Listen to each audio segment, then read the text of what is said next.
እኔ ይል ድህነት ስታነሳ ፊቴን ራሱ ይቀይረዋል ድህነት ደሃ መሆን አይደለም ለድህነት ነው ድህነት ለኔ አዋራጅ ነው ዝም እንደተለም ያደርግህ ነው ማንንም እንዳያይህ የሚያደርግህ ነው ማንንም እንዳያደምጥህ የሚያደርግህ ነው ደሃ ስትሆን ማንንም አይወድህም ማንንም ጓደኛ ያረግህም ከናትህና ከፈጣሪ ዘመድህም ቢሆን ማንንም ቢሆን ሲኖርህ ነው የሚወድህ ድህነት በጣም ባለጌ ነው በጣም እኛ ድህነትን ማቆለባበስ የለብንም በቃ ፊልም ላይ ራሱ በቃ ደሃ ጋር ብቻ ፍቅር ያለ እስኪመስል ድረስ ይሰራል እኔም ሰርቻ አቃለሁ እስናት ትክክል አይደለም ልክ አይደለም ደሃ ስትሆን በጣም ባለ ዕውቀት ሆነክ ምንም ዕውቀት የሌለው ሰውዬ ሲሰርብህ ምንም አታመጣ በቃ ምንም አረ ድህነት መጥፎ ነው አራት ምንድነው የምትሆኘው ወደፊት ሀገር የሚጠቅም ሰው መሆን ማትፈልጊውስ ደሃ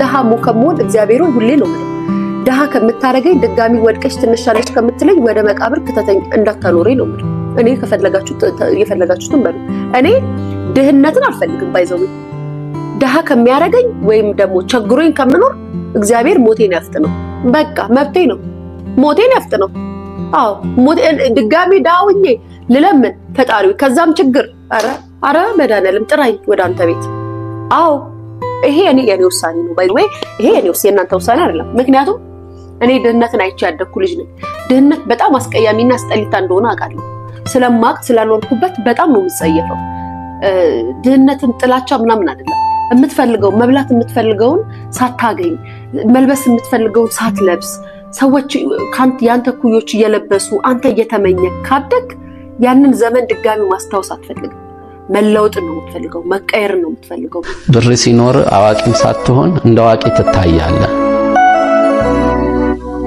ይሰሙሃል ያዳምጣል ነው ብዙ ቀት ግን እኔ ከዳሆች ጋር ሰርቻለሁ አየው ብዙ ቀት ግን ዳሃጋ ግን አለ ብዙ ማስተዋል አለ ብዙ እምነት አለ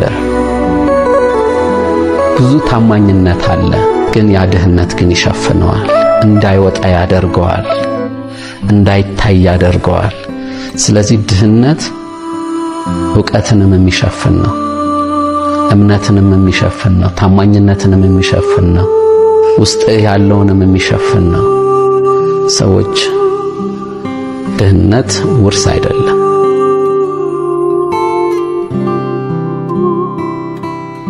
ድህነትን ግን ሰብሮ መውጣት ግን ይቻላል ድህነት በጣም ነው የሚጠላው በጣም ድህነት ማለት በቃ ምን ልበላችሁ ለ4 አመት ለ3 አመት ለ2 አመት እስከ 2500 እስከ 3000 እስከ 4000 ኢሮ ተከፍሏቸው ዘን ያን ኮንትራታቸውን ሲጨርሱ በዛው የመቀረት ፕሮባቢሊቲ ይኖራቸዋል ዝም ብሎ ሃርድ ወርከር መሆን ወይ 24 ሰዓት መቀጥቀጥም በቂ አይደለም ግን ያለነበት ሁኔታ እኛን የሚመጥን አይደለም ለራሷ ጻውር ማለት ሂዩማን ሂር ለመግዛት ማለት ነው ከ1 ሚሊዮን ብር በላይ እንዳወጣች ለማታውቁኝ ሄዋን ፕሊዝ ለዩቲዩብ ቻናሌ አዲስ ከሆናችሁ ሰብስክራይብ ማድረግ እንዳትረሱ ቪዲዮ ቫይራል እንዲወጣና ለሌሎች እንዲደርስ ላይክ እና ሼር በማድረግ ጀምሩ አብራችሁን ቆዩ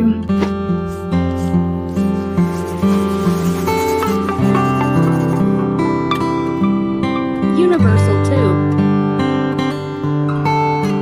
እኔ ፐርሰናሊ በጣም የምጸየፈው መሆን የማልፈልገው ደሃ ነው በጣም ሀብታም ልሁን እያልኩ ሳይሆን አትሊስት ግን ይገባኛል የምለው ህይወት ለመኖር ገንዘብ ያስፈልገኛል ያን ገንዘብ ደግሞ ሴትነቴን ሽጬ ህሊናዬን ሽጬ እማመጣው ገንዘብ አይደለም ሰርቼ እማገኘው ገንዘብ ያን ገንዘብ ለማግኘት ከኔ የሚጠበቁ በጣም ብዙ ነገሮች አሉ እና ድህነት በጣም ነው የምጠላው በጣም ድህነት ማለት በቃ ምን ልበላችሁ ህሊናችሁን እንድትሸጡ ማንነታችሁን እንድታጡ ከሰዎች ዝቅ እንድትሉ የምትፈልጉትን እንዳታደርጉ በጣም ብዙ ነገሮችን መስዋዕት ያስከፍላችኋል። በጣም ብዙ ነገሮች በጣም ሊቢያ ላይ እኮ እናታቸው አባታቸው አያታቸው ኦር ሳምቲንግ ስላለ አይደለም እኮ የሚሰደዱት አይደል እንዴ? ለገንዘብ ብለው ነው። ሊቢያ ላይ ስንት እህት ወንድሞች እየተሰቃዩ እንደሆነ ታውቃላችሁ? ስንት እህት ወንድሞች እየሞቱ እንደሆነ ታውቃላችሁ? እኔ ለእናንተ ይሄን አልነግራችሁ። ገንዘብ ነው እንዴ? ብዙ ሰው እኮ በገንዘብ ምክንያት ያልሆነው ነገር የለም እኮ እግዚአብሔርን በጣም ብዙ ነገር ማለት ነው። እና እኔ ራሱ ድሃ መሆን አልፈልግም። ማርያምን በጣም ድሃ መሆን አልፈልግም። ድህነትን በጣም ነው የምጠላው። አንዳንድ ሰዎች ደግሞ የሚዘበራረቅባችሁ ነገር አለ። ወይም ደግሞ ድሃን ትጠላለች ምናምን ልትሉ ትችላላችሁ። እኔ እኮ ሀብታም አይደለሁም፣ ግን ድሃ መሆን አልፈልግም። በቃ አሁን ካለሁበት ህይወቴ መውጣት አለብኝ። ስለዚህ እናንተም ገንዘብ ካጣችሁ በጣም ብዙ ነገር ሳክሪፋይስ ታደርጋላችሁ። ማንነታችሁን ታጣላችሁ፣ አካላችሁን ትሸጣላችሁ፣ አይምሯችሁን ትሸጣላችሁ። እና ማድረግ ያለባችሁን ፕሊስ ካሁኑ ጊዜያችሁ፣ እድሜያችሁ፣ ጉልበታችሁ ሳያልቅ ነገሮቹ ሳይሰበሰቡ ማድረግ ያለባችሁን ነገር አድርጋችሁ ህይወታችሁ ቀይሩ። ለዛ እንጂ እኔ እናንተን ለማነቃቃት ወይ ደግሞ ዝም ብላችሁ እንድትሰሙኝ አይደለም። በዚች ትንሽ በቆየውባት እድሜ በጣም ብዙ ነገሮችን ነው ያየሁት። በጣም ብዙ እቺን እስክሪብቶ አሁን ላይ ምናልባት 10 ብር ኦር 15 ብር ልትሆን ትችላለች። እኔ ስማር 1 ብር ኦር 1 ብር ከ50 ነበረ እና ይሄን እስክሪብቶ ለመግዛት ይቸግረኝ ነበር። ወረቀት ምጽፍባት ወረቀት ካልኩሌት ማድረግባት ወረቀት የዩኒቨርሲቲ ተማሪ ሆኜ በጣም ነበር የምቸገር። ሳሙና መገዛበት እና ከባድ ነው። ካላችሁ የላችሁ ምናልባት ዛሬ አጣችሁ በደንብ ድህነትን አይታችሁ ትላትሆኑ ትችላላችሁ። በቤተሰብ ሸክም ላይ ልትሆኑ ትችላላችሁ። ቤተሰቦቻችሁ እንኳን የለንም ሲሏችሁ የማይገባችሁ ሰዎች ልትሆኑ ትችላላችሁ። መስራት ያለባችሁን ካሁን ጀምራችሁ ሰው ጊዜያችሁን በአግባቡ ተጠቀሙ። አትቀልዱ። በህይወት ላይ ራሳችሁ መቀለድ ከፈለጋችሁ አሁን ራሳችሁ ላይ በደንብ አድምታችሁ ሰው አትንሻፈፉ። የሰው ልጅ ሁሉንም ነገር ማወቅ አይተበቅበት። አንድ ነገር ላይ ግን ዲፕ የሆነ ስኪል፣ ዲፕ የሆነ ኖሌጅ፣ ዲፕ የሆነ ብቃት ያስፈልጋል። ግዴታ ዩቲዩበር፣ ግዴታ ዶክተር፣ ግዴታ ኢንጂነር፣ ግዴታ ሶፍትዌር ዲቨሎፐር፣ ግዴታ ቲክቶከር፣ ግዴታ ነጋዴ መሆን አይጠበቅባችሁ። ይሆነኛል ያዋጣኛል የምትሉትን ነገር ግን ካሁኑ ጀምራችሁ አናላይዝ ስሩ፣ ሪሰርች አድርጉ፣ ጥናቶችን አጥኑ። ከሀገር መውጣት ካለባችሁ ውጡ። አሁን ላይ እኮ ኢትዮጵያ ውስጥ ማለት ነው አንድ ኢንጂነር ማለት ቢኤስሲ ሰርቶ ዘን ማስተርሱን ሲሰራ ነው አይደል ኢንጂነር የሚል ስያሜ የሚሰጠው። ያ ኢንጂነር ወይም ደግሞ ሜዲካል ዶክተር ከ18 ዓመትና ከ20 ዓመት በላይ ለትምህርት ብቻ ጊዜውን መስዋዕት አድርጎ ከሚከፈለው ደሞዝ ማዳም ቤት ሽንት ቤት አጥባ የምታገኘው ደሞዝ ይበልጣል። ታውቃላችሁ ሁላችሁም ማዳም ቤት የምትሰሩ ማለት ነው። ለዛም እዚሁ ዱባይ፣ እዚሁ ሳውዲ አረቢያ የማዳም እህቶችንና ወንድሞችን ስራችሁን እያቀለልኩ አይደለም፣ ግን እዚሁ ኢትዮጵያ ውስጥ ሆነን በመጀመሪያ ዲግሪ፣ በሁለተኛ ዲግሪ፣ ኢቭን በሶስተኛ ዲግሪ ተቀጥረን ከምንሰራውና ከመንግስት ከምናገኘው ደሞዝ እነዚህ እህቶች በጉልበት ሰርተው የሚያገኙት ደሞዝ ይበልጣል። በትንሹ በቃ ሚኒመም አልተከፈላቸውም ከተባለ 25000 ብር እጃቸው ላይ ይገባል። በትንሹ ማለት ነው። ሚኒመም እስከ 40000 እስከ 50000 የኢትዮጵያ ብር ይከፈላቸዋል ፐርመንስ። ያ የምግብ የቤት ኪራይ የምናምን ብለው የሚያወጡት ወይም ደግሞ 30% ታክሲ ቆረጣል ተብሎ የሚቆረጥባቸው ሳይኖር ኖርማሊ ባንክ አካውንታቸው የሚገባውን ብር ነው እየነገርኳችሁ ያለሁት። ለምንድን ነው ሰዎች እንዲሰደዱ የምታበረታቸው ምናምን? እና እኔ የኖርኩትን ህይወት ይድገሙት ብዬ ለምካራቸው ደና ቤተሰብ ካላቸው እና የሚሄዱበትን ወጪ አፎርድ ማድረግ ከቻሉ ወጣው ይስሩ። ለምንድን ነው እንዲወጡ ማላበረታታቸው? ሁሉም ሰው እኮ የተሻለ ህይወት ነው መኖር የሚፈልገው። አንተ በሆነ አጋጣሚ ተሳክቶልክ ወይ ከሀገር ውጭ ሆነ ወይ ደግሞ ከሀገር ውስጥ ሆነ እየኖርክ እነዚህ ሰርተው ማደግ መቀየር ያለባቸውና አሁን ላይ ስቴብል ያልሆነ ህይወት እየኖሩ ያሉ ሰዎች መውጣት እየቻሉ አትውጡ ልበላቸው? እንዳንተ ይሄ ልክ አይደል። ግን ስትወጡ ህገወጥ በሆነ መንገድ ወጣችሁ ልክ ዛሬ ላይ በጅምላ እንደሚታሰሩት እንደሚገደሉት እህት ወንድሞቼ ሊቢያ ላይ እንዳሉት እንድትሆኑ አልፈልግም። ምናልባት ደና ቤተሰብ ካላችሁ እና ደና ሀገሮች ላይ በስኮላርሺፕ መሄድ የምትችሉ ካላችሁ ሄዱ። በስኮላርሺፕ ብቻ ሳይሆን በጉብኝት በስራ ብለው ከፍለው የሚሄዱ አሉ። አሜሪካ፣ ካናዳ፣ ኢሮፕ፣ ሌሎችም ሀገሮች። ስለዚህ ያን መክፈል የምትችሉበት አጋጣሚ ካለ why not ሂዱ ፍላጎት ካላችሁ ማለት ነው ይሄን እምላችሁ ፍላጎት ያላችሁ የመሄድ ኦፖርቹኒቲ ያላችሁ ነው እንጂ ሁሉም ሰው ይሄድ ማለት አይደለም ለምሳሌ እኔ አሁን ዛት ማች የመሄድ ጉጉት የለኝ እዚህ ሆኜ ጠንክሬ መስራት እንዳለብኝና ህይወቴን መቀየር እንዳለብኝ ነው ብዙ ጊዜ ማምነው እንጂ በጣም ብዙ ኦፖርቹኒቲዎች ነበሩ ያጠናሁት ኮምፒውተር ኢንጂነሪንግ ነው የመጀመሪያ ዲግሪም ሁለተኛ ዲግሪም ባህር ዳር ዩኒቨርሲቲ ተማርኩት የተሻለ ግሬድ አለኝ ኦሪጂናል ዶክመንት እጄ ያለው ወይ በማስተርስ ወይ በፒኤችዲ ወይ ደግሞ በስራ መውጣት በፈልግ እስካሁን ወጣ ነበር ግን ዛት ማች ፍላጎት የለኝ እዚሁ ጠንክሬ ከሰራው መለወጥ ይችላል ብዬ ነው የማምነው እና እንደ ኢንተረስታችሁ ማለት ነው ኢንተረስታችሁን ተከተሉ ከሀገር የመውጣት እድሉ ያላችሁ ሰዎች በትምህርትም በስራም ሊሆን ይችላል ውጡ እውነቴን ነው የምላችሁ ውጡ እድሉ ካላችሁ በጣም ብዙ የተሻለ ኦፖርቹኒቲ ውጪ አለ ግን አማራጭ የሌላችሁ ሰዎች እዚህ ውስጥ ያደረጋችሁ ሰዎች ግን ኮምፕሌን አታድርጉ ምንም የምታገኙት ነገር የለም የበለጠ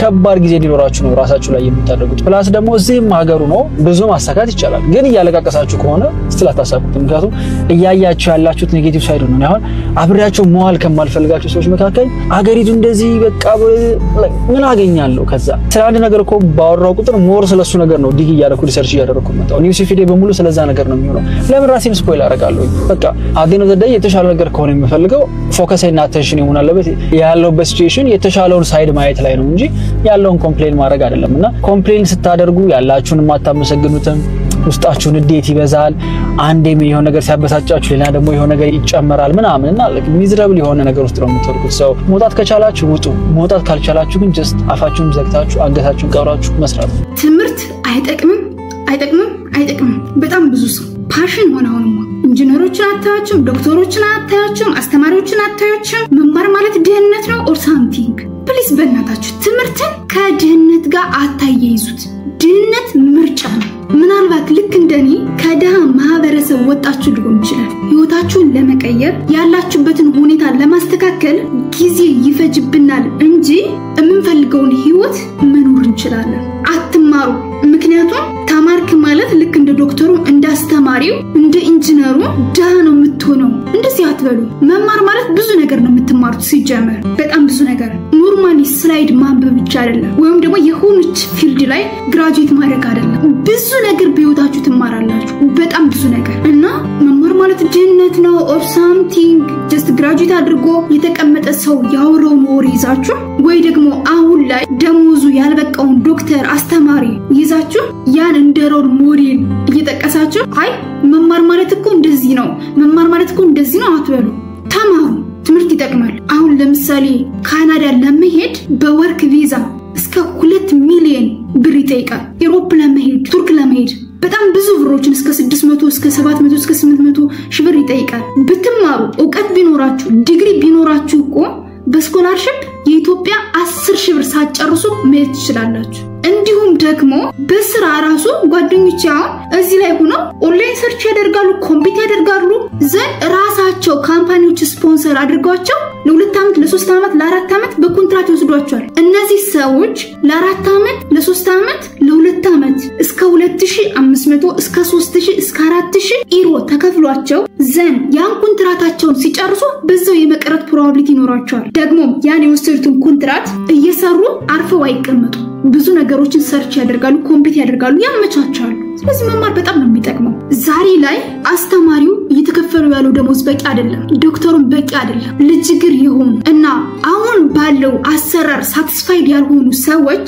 ኦፖርቹኒቲዎችን እየፈለጉ ነው ከሀገር ይወጣሉ ስራ ይቀየራሉ ሳንቲም ስለዚህ ነገ ከነገ በኋላ አሁን ከኛ በኋላ ያላችሁት ጄነሬሽኖች የተሻለ ነገር ይገጥማቸዋል መቼም አስተማሪ ሙሉ ለቆ ሲሄድ ዶክተሩ ሙሉ ለቆ ሲሄድ መንግስት ዝም ብሎ ያያል ማለት አይደለም መሆን ያለበት ነገር ሆኖ ለእናንተ ትልቅ ኦፖርቹኒቲ ይመቻችላችኋል ስለዚህ ባላችሁበት ሌብል ዝም ብላችሁ ጠንክራችሁ መስራት ያለባችሁ መማር ኪሳራ ነው የሚል አይነት አንድምታ ላይ ሲደርሱ እየሰማን ነው these days አለ መማር የጠቀመኝ የተማሪ የተደረሰ what do people say ትምህርት ምንም አያረግም የተወሰኑ ሰዎች ስላዩ ማለት ነው ለምሳሌ ዙከርበርግ እና ቢል ጌትስ ስላዩ የተወሰኑ ሰዎች ድሮፕ አውት አድርገው like billionaire የሆኑ ሰዎች ስላዩ they think every billionaire in that country is a college dropout የሚል የተሳሳተ ሐሳብ ነበራቸው ግን that's really wrong don't data የሚያሳየን is the opposite በጣም ብዙ ሚሊዮነሮች እና ቢሊዮነሮች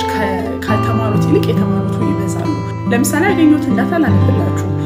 ፎርቹን 500 ካምፓኒ ውስጥ ያሉ 99% of the CEOs ዲግሪ ያላቸው እንደዚህም ደግሞ ፎርብ 400 የአሜሪካ ሀብታም ዝርዝር ብሎ ካስቀመጣቸው ሰዎች ውስጥ 81% ዲግሪ ያላቸው እንደዚህም ደግሞ አሁንም ፎርብስ ለ20 ዓመት ቢሊዮነሮች ሊስት ብሎ የሰራው ዝርዝር ውስጥ 76% ዲግሪ ያላቸው ሶ ዲግሪ ያላቸው ብቻ ነው የነገርኳችሁ እንጂ ማስተርስ and PhD ደረጃ ድረስ የተማሩ በጣም ብዙ ሰዎች አሉ including Elon Musk who have PhD in physics. So አለመማር ጠቀመኝ ትምህርት ምን ያረጋል ምናምን የሚለው ነገር is just የተሳሳተ ጽንሰ ሐሳብ it's a misconception. So ያልተማረ ሰው ነው successful የሚሆነው የሚል ጽንሰ ሐሳብ ካላችሁ ባካችሁ stop it right there and then ተማሩ የበለጠ ስኬታማ ትሆናላችሁ። እውቀት ይጠቅማል እንጂ አይጎዳም። ያ ማለት ግን ዝም ብሎ ሃርድ ወርከር መሆን ወይ ነው 24 ሰዓት መቀጥቀጥም በቂ አይደለም። ፕሊስ ቴክኒካል ሆኖ ለምሳሌ እኔ ሚስ ያደረኩት አንድ ነገር ልንገራችሁ። እስከ 10ኛ ክፍል ስማ ደና ኮምፒውተር ማድረግ ተማሪ ነበርኩኝ እና 10ኛ ክፍል ስንደርስ የ10ኛን ክፍል ማትሪክ ደና ውጤት አስመዝግቤ እና ክላስ ላይ በደንብ ኮምፒውተር አድርጋለሁ የተሻለ አቅም ነበርኝ። ነገር ግን የተማረ ቤተሰብ ስለሌለኝ እና ዝም ብዬ ጭንቅላቴ ላይ የሚመጣው ወይ ዶክተር መሆን አለብኝ ወይ ደግሞ ኢንጂነር መሆን አለብኝ ብዬ ስለማስብ ናቹራል ሳይንስ ገባሁ። አብረውኝ የነበሩ ጓደኞቼ ምን ቢገቡ ጥሩ ነው ሶሻል ሳይንስ ዘን አካውንቲንግ ኤንድ ፋይናንስ አጥንተው እኔ ገና የ3ኛ ዓመት ተማሪ እያለሁ 3ኛ ዓመት ጨርሼ ክረምት ወደ ቤተሰቦቼ ስመለስ እነሱ ግራጁዌት አድርገው ባንክ ላይ ተቀጠሩ። ከዛስ 4ኛ ዓመት ተምሬ ጨረስኩኝ። ዘን ወደ 5ኛ ዓመት ሲሄድ በ2 ሚሊዮን በ1.5 ሚሊዮን በ3 ሚሊዮን ክልል ከተሞች ላይ ቤት ገዝተዋል። ትልቅ መኖሪያ ቤት ተበድረው ማለት ነው። ያን ቤት ወደ ኋላ የዛሬ 4 ዓመትና 5 ዓመት የገዙት ቤት በትንሹ እስከ 10 ሚሊዮን በትልቁ ደግሞ እስከ 25 ሚሊዮን ይሸጣል። እንሽጠው ብለው ቢያስቡ ማለት ነው። እዚህ ላይ ምን ትረዳላችሁ? ገበያውን አለማየት አናላይዝ አለመስራት ዋጋ ያስከፍላችኋል። በህይወት በጣም የሚገርም ነገር እዚህ አንድ ዝንብ አለ። ዝንቡ የሚፈልገው ከዚህ ክፍል ወደ ውጪ መውጣት ነው። የሚጠቀምበት ስትራቴጂ ግን ጠንክሮ መስራት ወይ ደግሞ ሃርድ ወርክ ነው። ዝንቡ በዚህ መስታወት ምን ያክል ጠንክሮ ቢሰራ ምን ያክል ሃርድ ወርክ ቢጠቀም ሰንጥቆ አይወጣም። ግን ዞር ብሎ ማሰብ ጠንክሮ ማሰብ ቢችል ኖሮ ዞር ብሎ ቢመለከት በሩ ክፍት ነው። በትንሽ የበረራ ሰከንዶች የሚፈልገው ነፃነት ማግኘት ይችላል። ዝንቡ ግን ስላልተሰጠው አያስብም። አሁን ማውራት የፈለግነው ስለ ዝንቡ አይደለም፣ ስለ ራሳችን የሰው ልጆች ነው። የሰው ልጆች ልዩ ስጦታችን የማሰብ ክህሎታችን ነው። የሰው ልጆች ስናስብ ተአምር መስራት እንችላለን። ህይወታችን፣ ቤተሰባችን፣ አገራችን መቀየር እንችላለን። ግን እንደዚህም አንዳንዴ ጠንክረን በማሰብ ራሳችን ሃርድ ወርክ ላይ ትራፕ እናደርጋለን። ስለዚህ ከዚህ በኋላ ሃርድ ወርክ ወይ ደግሞ ጠንክሮ ከመስራታችን በፊት ጠንክረን እናስብ። ህይወቴ፣ ቤተሰቤ፣ አገሬ ለመቀየር ምን ማድረግ አለብኝ ብለን እናስብ። ምክንያቱም ትልቁ ህልማችን ጠንክረን ስናስበውና ስናምነው ህይወታችን ብቻ ሳይሆን ቤተሰባችን መቀየር እንችላለን፣ አገራችን መቀየር እንችላለን፣ አፍሪካና ዓለም መቀየር እንችላለን።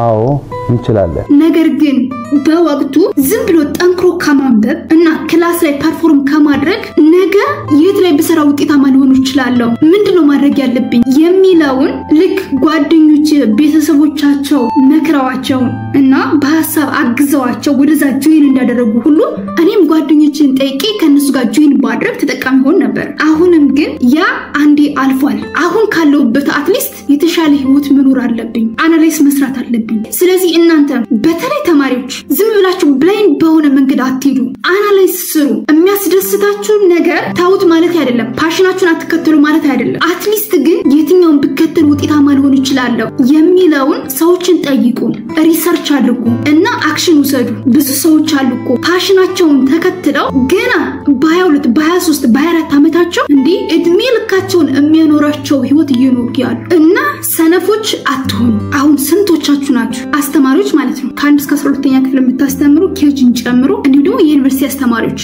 ክረምት መጣ ብላችሁ የተከራያችሁትን ዶርም ዘግታችሁ ቤተሰብ ለመጠየቅ የሄዳችሁት ለመሄድስ ተዘጋጅታችሁ ተቀምጣችሁ ያላችሁ ይህ የረፍት ጊዜ እኮ ብዙ ስራ መስራት የምንችልበት ጊዜ ነው። ዘመድ አጠይቁ ማለት አይደለም። እናት አባት መጠየቅ አለበት። ዘመድ መጠየቅ ባለብን ጊዜ መጠየቅ አለብን። ምክንያቱም ካለፈ አለፈ ነው። ማድረግ ያለብን ነገር እናደርግ። ነገር ግን እነዚህን የረፍት ጊዜያት ዝም ብለን ሄደን ቤተሰብ ጋር 2 ወር 3 ወር ለመጠየቅ በሚል ሰበብ ተኝተን ማሳለፍ አረ ውጤታማ አያደርግም። አያዋጣም። ዛሬ ያላችሁን ዕውቀት፣ ዛሬ ያላችሁን አስተሳሰብ፣ ዛሬ ያላችሁን ህይወት በሚቀጥለው አመት መታችሁ ለመድገም ማለት እኮ ነው። አትሊስት የሆነ ነገር ለመስራት የሆነ ነገር ማወቅ ያስፈልጋል። ግዴታ ቲክቶከር፣ ግዴታ ዩቲዩበር፣ ግዴታ ነጋዴ፣ ግዴታ የሆነ ብቻ የእናንተን ስኪል ያዋጣኛል የምትሉትን ነገር ምረጡና ስሩ። በዚህ አመት ባይሳካ በቀጣይ አመት ባይሳካ አንድ ነገር ለማሳካት ያለ ውድቀት፣ ያለ ሙከራ፣ ያለ ፈተና ምንም ይሆን ነገር የለም። ዛሬ ካልጀመራችሁ ነገ የባሰ ጨለማ እየሆነባችሁ ነው የሚሄደው። ተማሪዎችን ብትሆኑ በተመሳሳይ ሪሰርች ማድረግ ያለባችሁ ነገር ሪሰርች አድርጉ። ካሁን በፊት አንድ ቪዲዮ ሰርችላችሁ ነበር ምን ስራዎችን መስራት እንዳለባችሁ። በጣም ብዙ ሀሳቦችን ነው በዚህ ቪዲዮ ያነሳው። ከዚህ ውስጥ እናንተ የሚመቻችሁን አንዱን ምረጡና ከዚህ ውስጥ ባይሆንም ራሱ እናንተ የምታስቡት ያዋጣኛል ብላችሁ ያመናችሁበት ስራ ካለ ጀምሩት። ጊዜ አትግደሉ። ሰሞኑን ወባሙኝ ነበር እና ብዙ ቀን ነው ቪዲዮ መልቀቅ ካቆምኩኝ መድኃኒቱን ጨርሼ ሪከቨር ማድረግ ስላለብኝ የዛሬ ወር ከ3 ሳምንት ወር ከ2 ሳምንት አካባቢም ወደ ኋላ አመመኝ ብያችሁ ነበር። በተደጋጋሚ እየተቀሰቀሰብኝ ነው። ምክንያቱም ምን እንደሆነ አላውቅም። ኤኒዌይስ ተኝቼ መድኃኒቱን ጨርሼ ከተነሳው በኋላ ቶሎ ወደ ስራ አልተመለስኩም። አትሊስት ሰውነቴ በተወሰነ መልኩ ሪከቨር እንዲያደርግ ስለፈለኩ ማለት ነው። እና ቤት ተኝቼ ቲክቶክ ላይ ስክሮል እያደረግኩ ሳይ የዛሬ 2 አመት ወር 3 አመት ቢሆን ነው ወደ ቲክቶክ እየመጣችው ገና በ20 ቤቶች ውስጥ ያለች ልጅ ማለት እና ስታወራ ላይቭ ላይ የተቆረጠ ቪዲዮ ሪከርድ ተደርጎ የተለቀቀ ማለት ነው። ምን ስትል እንደሰማው ታውቃላችሁ? ለራሷ ጸጉር ማለት ሂውማን ሄር ለመግዛት ማለት ነው ከ1 ሚሊዮን ብር በላይ እንዳወጣች በዚህ 2 አመት ማለት ነው። ከ1 ሚሊዮን ለጸጉሯ ብቻ ለሂውማን ሄር ማለት ነው። ከዛች ልጅ ምትበላው አለ፣ ምትጠጣው አለ፣ የቤት ክራይ አለ፣ ምትለብሰው አለ፣ ምታግዘው አለ፣ ከጓደኞቿ ጋር ኢንጆይ የምታደርግበት ብር አለ። አስባችሁታል? ግን በቲክቶክ ብቻ እኮ ነው። ሌላ እንደናንተ ዲግሪ፣ ማስተርስ፣ ፒኤችዲ ኦር የሆነ ትምህርት ተምራኩ አይደለም ማለት ቲክቶክም ያለ ዕውቀት ሰዎችን ለማዝናናት የሰዎችን አቴንሽን ለመሳብ ራሱን የቻለ ክህሎት ያስፈልጋል አይደል? ክህሎት የላትም ማለት አይደለም። ግን ሰዎች እየኖሩበት ያለውን ህይወትና እኛ እየኖርንበት ያለውን ህይወት ዲፈረንስ እንድትረዱልኝና እንድታውቁት ስለፈለኩ ነው። የአንድ ዩኒቨርሲቲ ሌክቸር የወር ደሞዝ ኔት የተጣራ የሚደርሰው 10,000 ብር ነው አይደል? ኖርማሊ ለቤት ክራይ፣ ለቀለብ፣ ቤት ለማስተዳደር፣ ለአስቤዛ ኤቭሪቲንግ 5 አመት ሰርቶ 500,000 ብር ነው ያለው። ያችን ለሂውማን ሄር ያወጣቻትን 1 ሚሊዮን ብር ጀነሬት ለማድረግ ደሞዙ ማለት ነው 10 አመት በትንሹ መስራት አለበት። ዚስ ማች ጋፕ ባለው ህይወት ነው እየኖርን ያለነው። ኖርማል ታች ስልክ ተሰርቆባቸው ወይ ተሰብሮባቸው ያን ለመተካት 1 አመት 2 አመት የሚፈጅባቸው እሱ መስራት ያስፈልጋል። ዚስ ማች ሳፈር እንዳናደርግ ማለት ነው። ስለዚህ ፕሊዝ አይሄ ክረምት ሰዓት ነው የረፍት ጊዜ ነው ብላችሁ እንዳትዘናጉ ነው ጥግ ድረስ እያንዳንዱ እየነገርኳችሁ ያለሁት። አሜሪካን ጎት ታለንት ተከታተላለሁ እና ገና በ20 ቤት ያሉ ወጣቶች 1 ሚሊዮን ዶላር 1 ሚሊዮን ብር ሳይሆን 1 ሚሊዮን ዶላር በሰርከስ ጨዋታ ያገኙት 2 ወንድሞች ቶማስ እና ታምራት። እስኪ ምናልባት ካላያችሁት ላሳያችሁ እዚህ ጋር ከፍቼ። ምናልባት ዲቴል ማየት ከፈለጋችሁ አሜሪካን ጎት ታለንት ብላችሁ ሰርች አድርጉና እዩት፣ ይጠቅማችኋል። እኔ ለምንድነው ወደዚህ ምድር የመጣሁት? እኔ ጋር ምን ይጠበቃል? የኔ ታለንት ምንድነው የሚለውን እንድታስቡበት ያደርጋችኋል። ግዴታ ሰርከስ መሆን አይጠበቅበት። ብቻ የራሳችሁ መክሊት ሊኖራችሁ ይችላል። ምናልባት ኢንተርቴይንመንት ሊሆን ይችላል፣ ዜና ላይ ሊሆን ይችላል፣ ንግድ ስራ ሊሆን ይችላል፣ ትምህርት ላይ ሊሆን ይችላል። በቃ የራሳችሁ መክሊት አለ አይደል? ያን መክሊት ተጠቀሙበት። ገና በ20 ምናምን አመታቸው ኢትዮጵያን አልፈው አፍሪካን አልፈው አሜሪካ ድረስ ታለንታቸውን እንደዚህ ተወዳድረው አሸንፈው 1 ሚሊዮን ዶላር አግኝተው ለዛም ኮሜንት ላይ ገብታችሁ ብታዩ ጎልደን በዘር ስላልተሰጡ በጣም ብዙ ሰው ኮሜንት አድርጓል። ጎልደን በዘር ይገባቸዋል ብለዋል። እነዚህ ልጆች ወደ ኢትዮጵያ ተመልሰው ከውድድሩ በኋላ 1 ሚሊዮን ዶላር ብናገኝም ሰርከስ ይቀጥላል፣ ገና ከኛ ብዙ ይጠበቃል እያሉ ትልቁ ችግሩ የተወሰኑት መክሊታቸውን አግኝተው በደንብ እየሰሩ ነው፣ ርቀው ሄደዋል። የተወሰነው ደግሞ ታች ላይ ነው። እናንተ አስተማሪዎች፣ ዶክተሮች፣ ኢንጂነሮች፣ ፕሮፌሰሮች እኮ አቤት ስንቱን መስዋዕት ከፈላችሁት። ትምህርት ራሱ እኮ እንደውም ቀላል አልነበረም። ከቲቲያ ከዲፕሎማ የተነሳችሁ ፕሮፌሰሮች በጣም ጠንካራ የሆናችሁ አስተማሪዎች እንዳላችሁ አውቃለሁ። እኔም እኮ የእናንተን ፈለግ ተከትዬ ነበረ አስተማሪ ሆንኩት። እየተጸጸትኩበት አይደለም፣ ግን ያለንበት ሁኔታ እኛን የሚመጥን አይደለም። ከአእምሯችሁ እናንተ በጣም ውድና ኤክስፔንሲቭ አቅም ያላችሁ ማድረግ የምትችሉ ጎበዝና ጠንካራ እንደሆናችሁ በቃላት ሳይሆን ይሄ ማይንዳችሁ ማሰብ ሲጀምር በጣም ጠንካራ ነው የምትሆኑት። ማርያምን አንድ ቃል ምገባላችሁ ነገር የዛሬ አመት እዚህ ዩቲዩብ ላይ የማገኘው ኔት ሳላሪ በኢትዮጵያ 100,000 ብር መሆን አለበት። ያን ደግሞ የዛሬ አመት ሰኔ ላይ አሳያችኋለሁ አናሊቲክስ ውስጥ ገብቼ ማለት ጉራ ሳይሆን ወይም ደግሞ በጣም ቀላል ነው ልትሉ ትችላላችሁ አንዳንዶቻችሁ፣ ወይ ደግሞ አታደርጉም ልትሉ ትችላላችሁ። እችላለሁ ካልኩኝ እችላለሁ። ያን ለማድረግ ያለብኝ ነገር ማድረግ አለብኝ። 100,000 ብር ማለት ኖርማል አሁን በሁለተኛ ዲግሪ ተቀጥሬ የመንግስት መስሪያ ቤት የምሰራው የአመት ደሞዜ ማለት ነው። በሚቀጥለው ለእናንተ እጅግ በጣም ጠቃሚ የሆኑ ትምህርቶችን ራሴንም አፕግሬድ እያደረኩኝ ጀነሬሽኑን እየጠቀምኩኝ ፐር መንስ የዛሬ አመት እስከ 100,000 ብር ድረስ ማግኘት መቻል አለብኝ።